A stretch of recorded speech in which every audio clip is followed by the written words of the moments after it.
Dia menolak puluhan pria kaya raya di Belanda, tapi justru jatuh cinta pada penjual sego kucing di pinggiran Jogja. Apa yang membuat wanita sukses ini meninggalkan hidup mewahnya demi pria sederhana dari desa kecil? Jawabannya bukan harta, tapi ketulusan. Kisah cinta lintas negara yang bakal bikin kamu senyum-senyum sendiri sekaligus mewek. Subscribe sekarang untuk kisah-kisah inspiratif dan cinta sejati lainnya. Jangan lupa nyalain loncengnya biar nggak ketinggalan video terbaru ya. Namanya Elise van der Laan. Di usianya yang ke-35, dia adalah simbol kesuksesan di kalangan perempuan Eropa. Lahir dan besar di Rotterdam, Belanda, Elise dibesarkan dalam lingkungan modern dan penuh kompetisi. Ia dikenal sebagai perfeksionis, pekerja keras, dan selalu tampil elegan di setiap kesempatan. Sejak usia muda, Elise sudah menapaki dunia desain interior kelas atas dan kini ia telah menjadi salah satu konsultan paling diburu oleh hotel dan brand mewah di Eropa. Ia punya apartemen luas menghadap Kanal Amsterdam, mobil listrik paling baru, dan klien yang membayar puluhan ribu euro hanya untuk konsultasi 1 jam. Kehidupannya nyaris sempurna di mata siapapun, setidaknya dari luar. Tapi tak ada yang tahu bahwa di balik semua itu, ada ruang kosong di dalam dirinya yang tak mampu diisi oleh kemewahan. Sudah banyak pria yang mencoba masuk dalam hidupnya. Dari pengusaha kaya raya, CEO startup teknologi, hingga seorang politisi muda yang tampan. Mereka datang dengan buket mawar mahal, undangan makan malam di restoran bintang 5, bahkan janji pernikahan mewah di kastil tua di Perancis. Tapi setiap kali, Elise selalu menemukan alasan untuk berkata, tidak. Bukan karena dia terlalu pemilih, tapi karena ia menyadari satu hal yang sangat penting. Semua pria itu mencintai apa yang dia miliki, bukan siapa dirinya sebenarnya. Mereka jatuh cinta pada Elise si pengusaha sukses, Elise si wanita glamor. Bukan Elise yang bangun jam 3 pagi karena kesepian.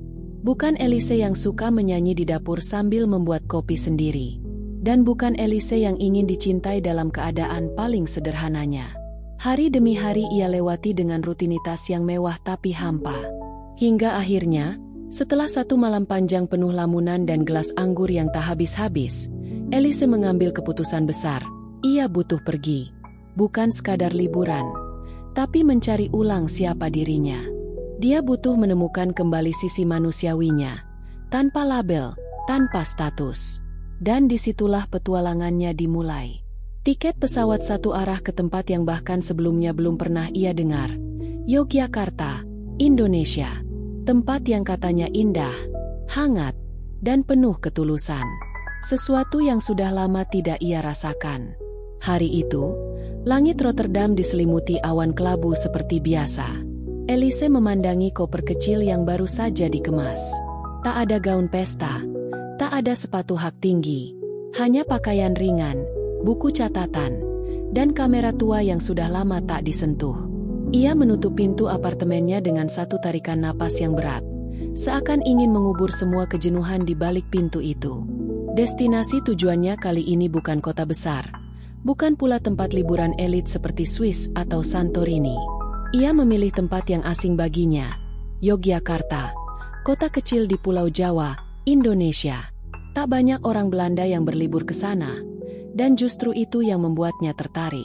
Ia ingin hilang dari radar, menjadi biasa, menjadi tak dikenal.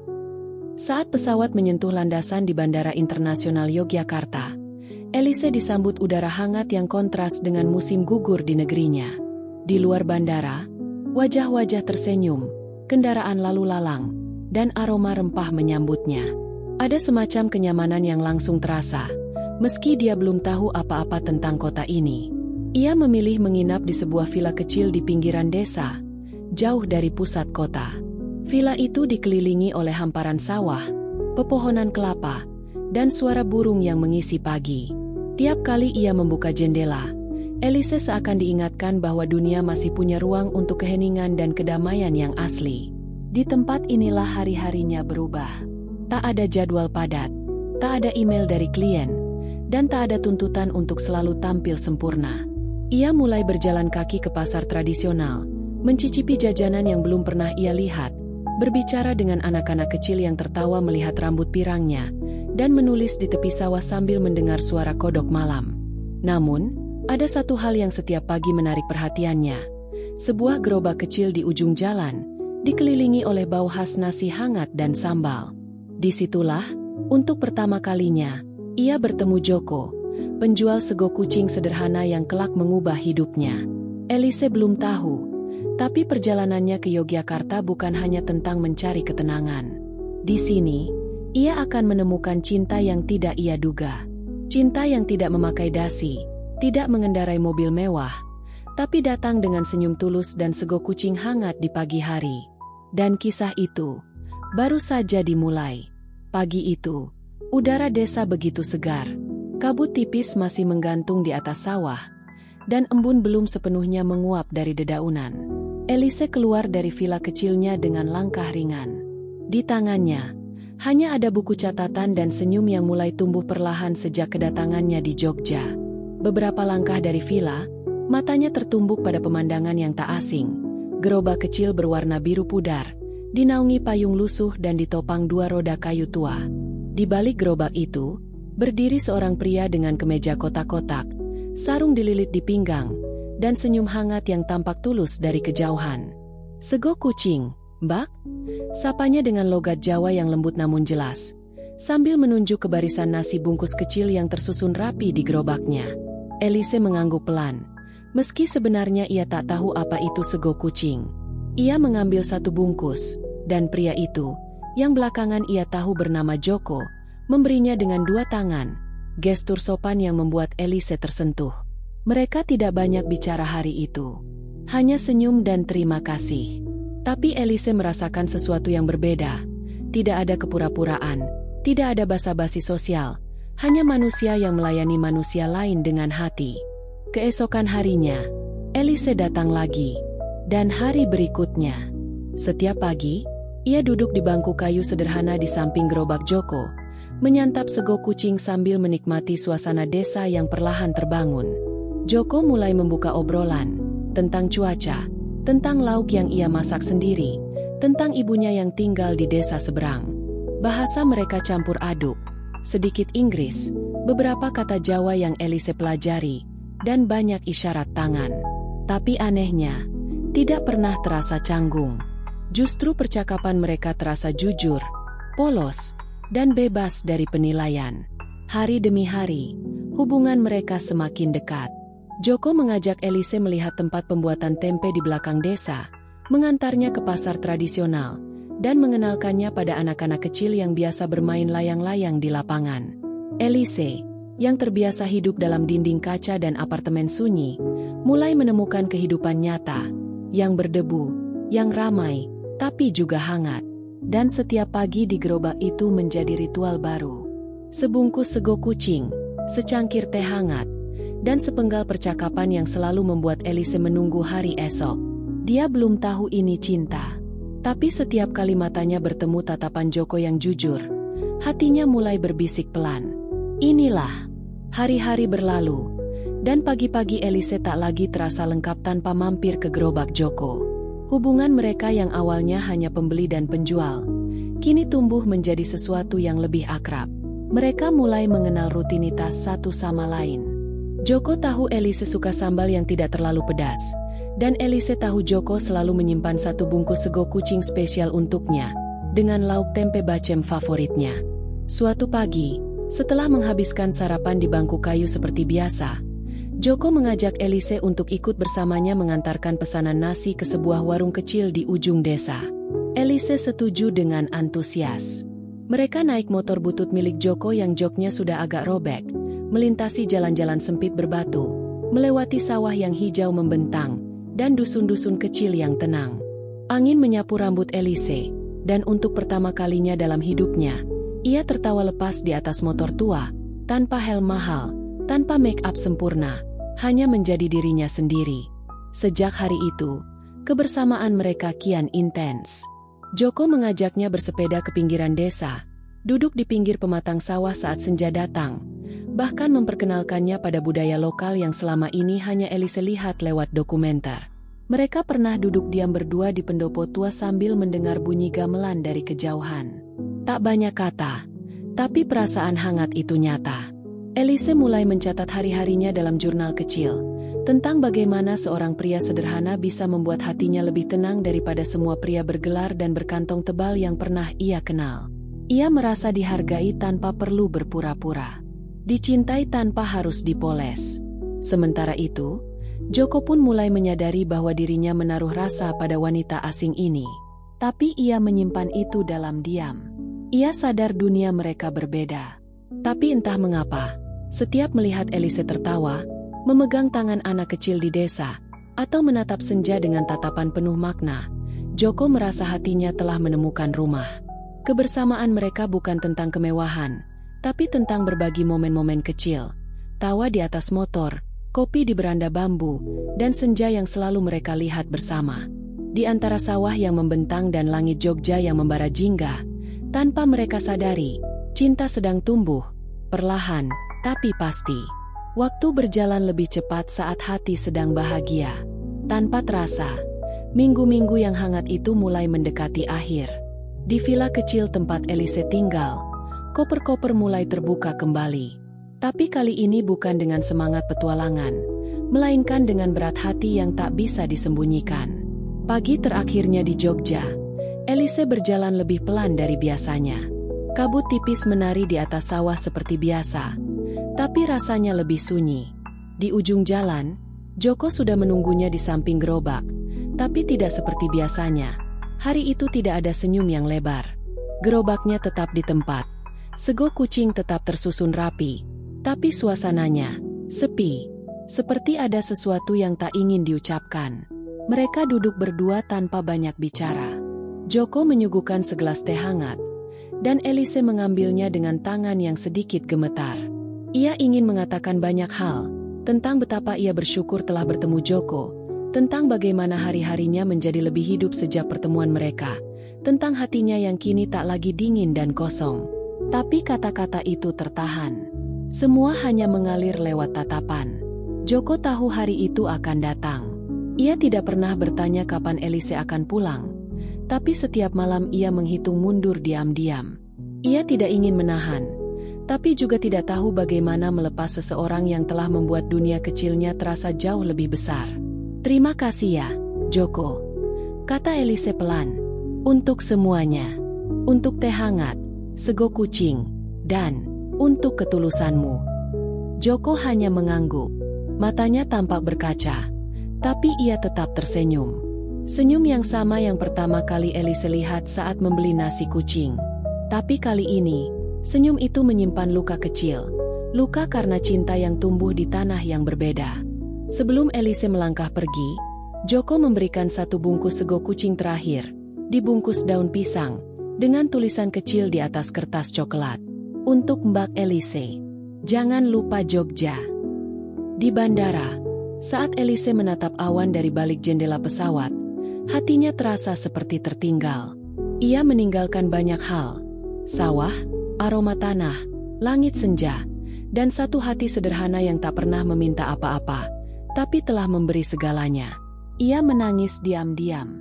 Bukan karena perpisahan, tapi karena untuk pertama kalinya, ia tak ingin pergi dari sebuah tempat, dan dari seseorang. Jogja tak hanya memberinya ketenangan. Jogja telah memberinya rasa yang tak bisa ia temukan di belahan dunia manapun. Dicintai tanpa syarat.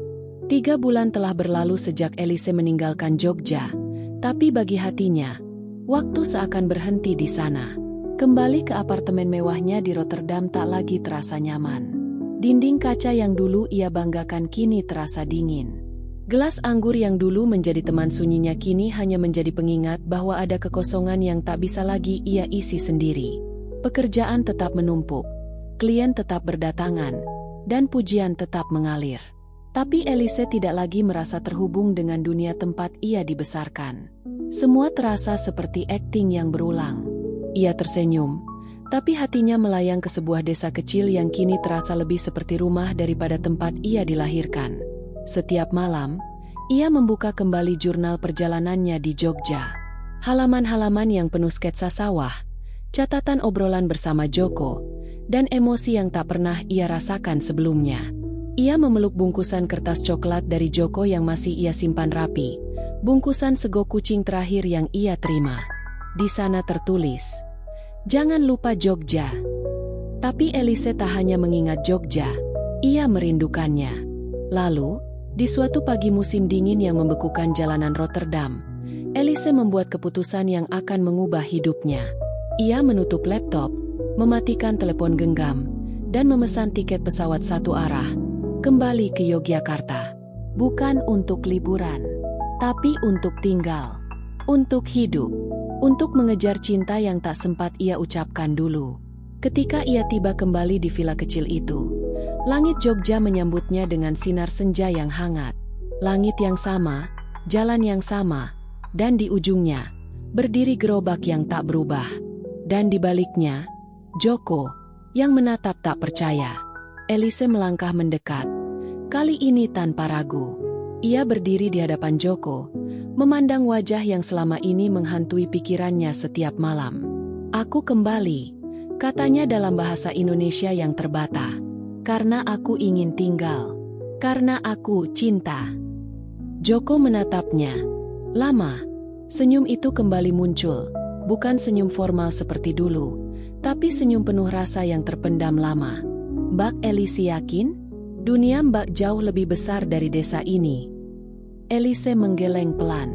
"Dunia sebesar apapun tak akan cukup kalau tidak ada orang yang mencintaiku dengan tulus. Tak ada musik yang mengalun, tak ada pelaminan mewah.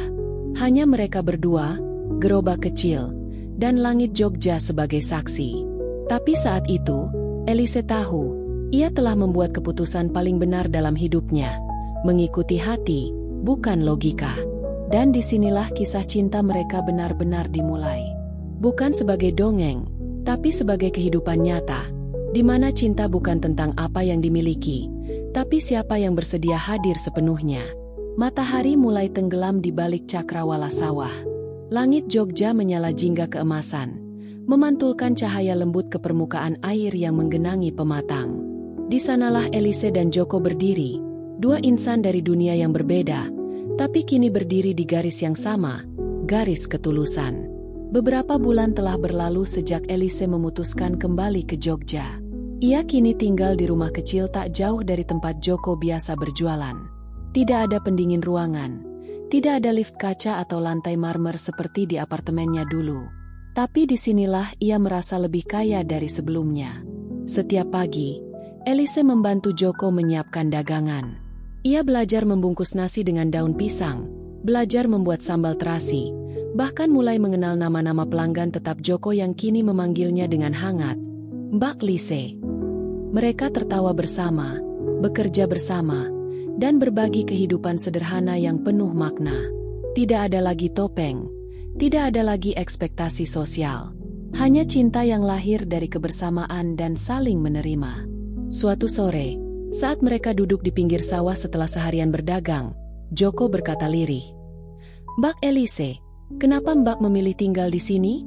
Dunia Mbak dulu kan luas, besar." Elise menatap langit. Ia tersenyum, lalu menjawab pelan, "Karena di tempat yang besar itu, aku tak pernah benar-benar punya tempat. Tapi di sini, bersamamu, aku merasa cukup. Kamu tidak pernah melihat aku sebagai pemilik apartemen atau wanita karir. Kamu melihat aku sebagai Elise. Itu yang tak pernah bisa diberikan dunia." Joko tak mampu berkata apa-apa. Ia hanya menggenggam tangan Elise, erat dan hangat. Dan di sanalah mereka, duduk dalam diam yang tak lagi sunyi, karena dua hati telah menemukan satu irama. Beberapa waktu kemudian, mereka menikah dengan sederhana. Tak ada gaun mewah, hanya kebaya putih dan kain batik warisan ibu Joko. Pernikahan mereka dihadiri warga desa, anak-anak kecil yang dulu bermain layang-layang, dan tentu saja, gerobak sego kucing, saksi cinta mereka. Cinta yang menyatukan mereka bukan tentang kemiripan dunia, tapi kesediaan untuk saling menerima dan mencintai apa adanya.